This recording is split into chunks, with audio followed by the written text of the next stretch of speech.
Hello, welcome to the next video in my series about the dark eye chorals, and this time I'm going through the list of liturgies as far as I can get in around 10-15 minutes, and I'm not going through them in detail and explain exactly how they work, what are the mechanics. I give you a rough idea. Basically, I'll explain you what this first section, that is the general description, says. And I will often not be translating the name of the liturgy. I just explain it because it's a bit difficult. My English is just not good enough to give a really good translation, and so I try to avoid it in most cases at all. So the first liturgy here is it allows you to create a light. So it can be a small one, like only candlelight, but it can be also really bright, something that would blind you. And depending on the quality of your liturgy test. Then the next reduces the effect of fear. If you get the condition of fear, you are less affected by it. The next is the opposite of the first one. It basically creates shadow and darkness in a place that is lit up.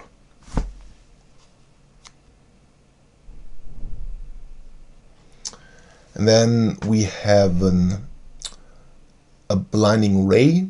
It simply blinds someone and gives a small modifier on everything the person does, as long as the vision is needed for that action. Then this liturgy allows you to force someone into honorable combat. So you will have fight this person one-on-one, and the fight will be fair. There will be the person will, for example, not attack you from behind or something like that. Then this liturgy lets you read a text that you couldn't read otherwise because you don't know the script or you don't know the language at all, and this lets you read the text. This liturgy encourages people, and it will raise, depending on the quality, it will raise courage and attack, and in its best case even your resistance.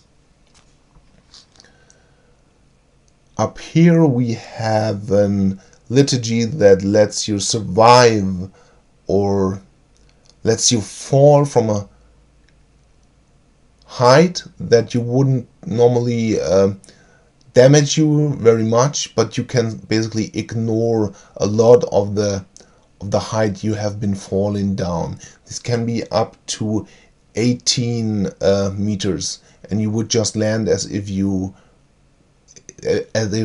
it was just a very short or very low height. This liturgy makes someone more peaceful and prevents people from attacking you. This liturgy cleans food from poison. No, it doesn't clean food from poison. It cures people from poison. So if someone is poisoned, you can heal that person. This liturgy lets you find something that is somewhere around you, not too far away. You will basically get a hint where you can find it and what direction you have to go to find it. This liturgy will give you a sign of your god. Like for the Rondra, the goddess of thunder, there will be a thunder herd or something, although otherwise there is no thunderstorm near. Or the animal of the holy animal of the god might appear and make a sound, or it may just be seen or something like that. And it gives you an advantage when you are dealing with people and try to convert them to your belief or something like that, try to influence them. This is simply a healing liturgy, like you see above here, you can transfer your karma energy into hit points for someone else. This is a damaging liturgy. It's like a damaging spell. You can damage undead creatures with it. And this is basically the same, just for minor demons. This liturgy lets you cure a disease. And down here we have a liturgy that lets you move without making any noise, so you can move without being heard. This liturgy increases your resistance against magic and the magical vision or something like that. It lets you see magic, see if something is magical. This lets you see in darkness, lets you see better in darkness when there is low light. You can basically see, it gives you the ability of night vision or something like that. And this is a liturgy that gives you an advantage when you are talking to people, when you try to convince them, when you try to bargain with someone. Then this liturgy gives you a bonus on the test you have to roll. This is the blessing spell. You can bless things with it. For example, some things you need for a ceremony. This liturgy lets you create a place, location of silence. It doesn't make everything completely silent, but it makes noises from outside less loud. So it is not so loud in the place, and it's calm, and you can calm down there. And this liturgy can be cast on a plant, not too big, something like a bush, and for the next year this bush or this plant will grow faster than it would naturally do. This liturgy calls ravens from an area of a few miles around you. It doesn't summon ravens out of nowhere. They have to fly to you, and they will come to you, and you can use them to transport something very, very light, like a ring or a paper with a message, and the raven will find its destination, its target, automatically. Then you can send someone to sleep with this liturgy, and this liturgy turns a staff or a wooden staff you throw onto the ground into a poisonous snake, and the snake will defend you.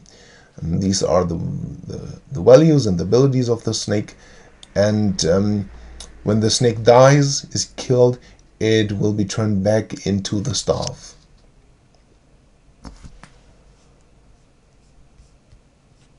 What the next one is, it lets you communicate with a serpent. You will be talking a serpent language, so other people will hear you hissing or something and don't understand what you're talking. And it's not like talking to a human, because a snake might not know certain concept of humans and may use different wording for things and simply observe the environment differently from a human. This liturgy makes you resistant to pain. It simply reduces the effect of pain, so you get less penalties on the actions you take while in pain. This liturgy lets you get the attention of an attacker. If someone is attacked and you want to draw the attacker away from its target, you can use this liturgy, and it will basically force the attacker to attack you. The next liturgy lets you make something appear more valuable than it is, or if you want to trade something, if you want to sell something to someone, you can show him an item and the item will appear more valuable than it actually is, or of higher quality as it actually is. And this liturgy lets you ask questions and forces the person to answer truthfully. This is more powerful than the respondami spell a spellcaster can use, because respondami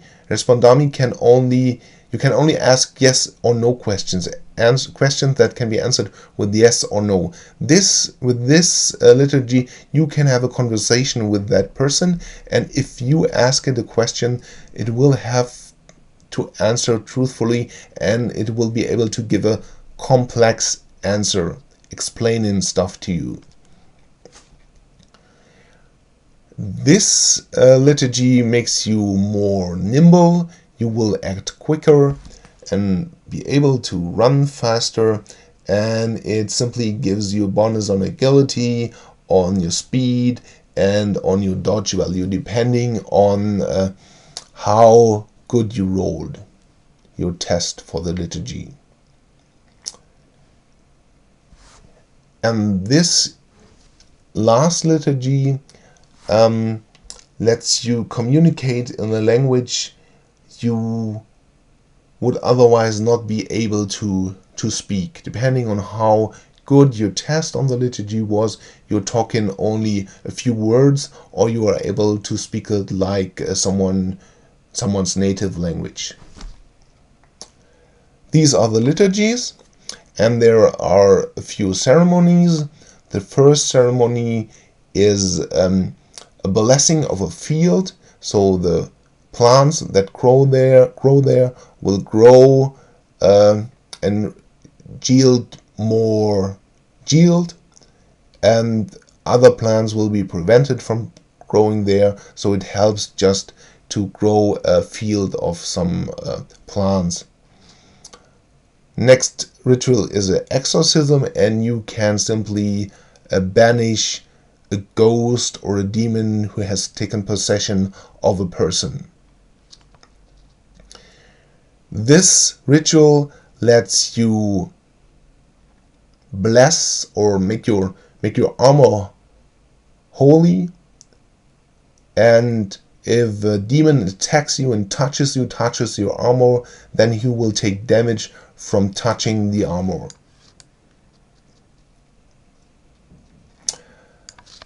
This liturgy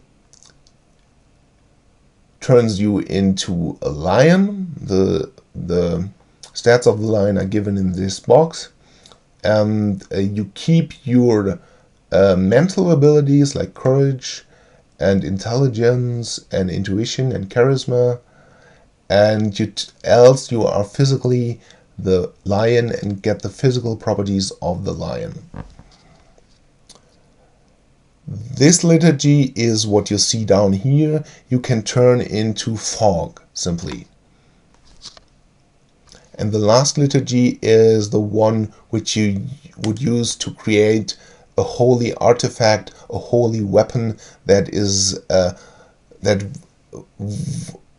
damaging to certain creatures that would otherwise be immune to damage, or that deals a lot of damage to certain demons. So that was the list of all the liturgies and all the rituals. Also, this is the last thing in the chapter about priests and gods, and the next chapter will be about different rules, for example like damage rules, or how you can destroy things, or how you level up your character, how you advance. I will not cover everything in detail in the next chapter. I will see when I go through what I want to explain in more detail and whatnot. But for the chapter of the priests and gods, that's it. If you have any question, maybe questions about things that are not even mentioned here, for example, you want to know something more about the background of the gods or about the faith in general, then feel free to ask this, write a comment, write me a message, and I'll try to answer this. Or if you have specific questions about what I've told here, what is in this chapter, then feel free to ask. Else, that's it for this video, so bye.